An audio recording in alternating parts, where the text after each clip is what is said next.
welcome to Explain My Brain. I'm Sophie, I'm a trainee clinical psychologist, and in this video I'll be talking about anxiety.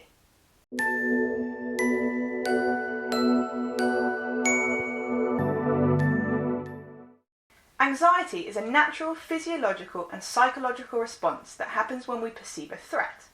The threats that we perceive could be things that are about to happen or we believe will happen in the future.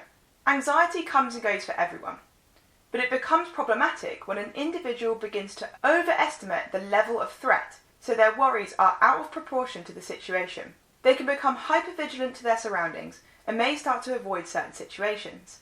And there's no one cause of anxiety. Some children are just born more anxious and less able to cope with their stress than others. Some children develop anxiety after stressful events, such as frequently moving house or school, parents fighting or arguing, bereavement, becoming seriously ill or injured in an accident, school-related issues like exams or bullying, or being abused or neglected. Children with ADHD and autism spectrum disorders will be more likely to have problems with anxiety. And anxiety can have a huge impact on a child's day-to-day life as they struggle to control their emotions and avoid things. And although avoidance can be a short-term relief of anxiety for someone, it's actually one of the key maintaining factors for anxiety. By avoiding things that you perceive as threats, you never allow yourself to see that that threat is actually not a threat, and that you can cope with that anxiety. Avoidance reinforces the belief that that threat is something to be anxious about. Another maintaining factor of anxiety is rumination. Rumination is a type of thinking that focuses on the symptoms of our distress and on its possible causes and consequences, rather than any solutions. Ruminating can make us feel as though our mind is out of control and it can be difficult to stop. And as well as worrying and having negative thoughts, anxiety also evokes a very quick physical response. When we begin to think of a perceived threat, such as worrying about a future event, signals are released from the brain that cause the body to react to a threat, as if this threat were present. This is known as the fight or flight response, and can cause physical symptoms such as a pounding heart, sweating, shaking, muscle tension, headaches, tummy aches, and shortness of breath. And these physical responses to anxiety can be anxiety-provoking in themselves, and this can lead individuals to get stuck in a loop and can cause panic attacks. For example, the thought of sitting an exam the next day may cause a physiological response which makes your heart rate race and your breathing more difficult. This can trigger catastrophic thinking and misinterpreting these symptoms, believing that you're having a heart attack or even dying.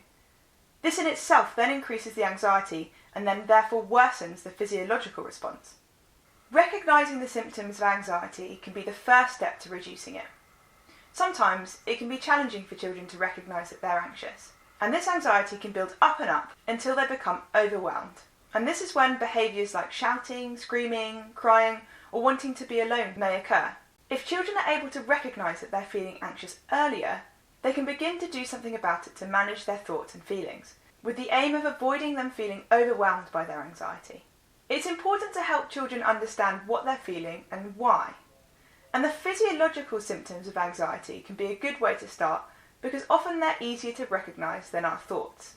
A useful way to discuss this can be to label or draw the physical symptoms that they may feel on a drawing of themselves. This can help develop an understanding of the link between their physical symptoms and their worries. When a child is able to recognise that they're anxious, it's important to help them build up some strategies and techniques they can use to manage their anxiety. For example, make a list of activities that they enjoy or that they find relaxing, such as listening to music, watching TV, going for a walk, having a warm bath, or stroking a pet. One strategy that children and teenagers have found useful in the past is making a self-soothe box.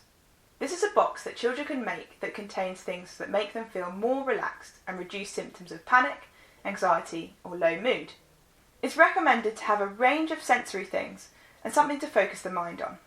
It can include something to smell, something to touch, something to look at, and maybe even something to taste.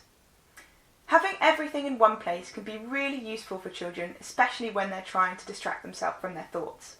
Other things that can help are things like having a worry diary or a journal that children can write down their worries and their thoughts in, and it can feel like the book is holding their worries for them instead of them having it in their mind.